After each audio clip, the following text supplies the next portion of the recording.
Okay, we need to talk because some of y'all are already saying Senegal's new young leader has already folded because apparently Senegal will only be getting 18% of its oil and gas, and an Australian company called Woodside will be getting 82%. Now, the CEO of Woodside is calling it a historical day for Senegal and for Woodside, not Australia, but Woodside.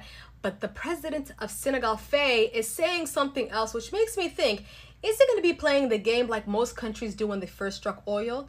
Let me bring Saudi Arabia as an example. Now, history is going to tell you that after several years of exploration and many unsuccessful wells, one day Saudi Arabia got lucky. I mean, really lucky. When in 1938, an American company struck oil in Dammam well number 7. And ever since then, Saudi Arabia never looked back. But this is where the game starts. At the beginning of the oil concession, the California-based company and leaders from Saudi Arabia came to an agreement where Saudi Arabia will only get a small fixed royalty of 4 gold shillings per 1 ton of oil. Yeah, I'm sure some of y'all would have threw hands at that meeting. Do you think the Saudis were going to leave it like that? No, they gave it some time because when you're new to this industry and you don't have the infrastructure and the networks, you gotta lay low at the beginning, but at the end of the day, what's the goal? To control your commodity. By late 1940s, early 1950s, they managed to get 50-50 profit sharing agreement with Aramco. Now that doesn't mean they're owners yet.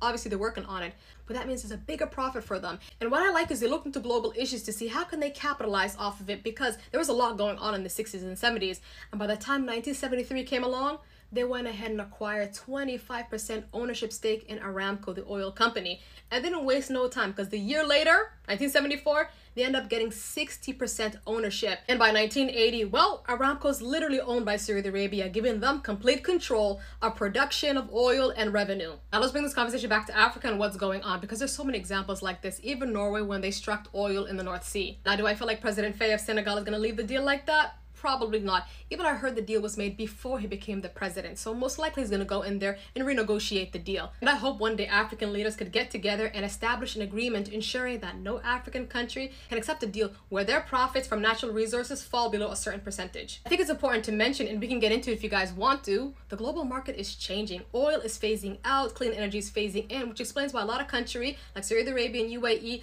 are diversifying their economy beyond oil. So it's important for African nations to get ahead of it.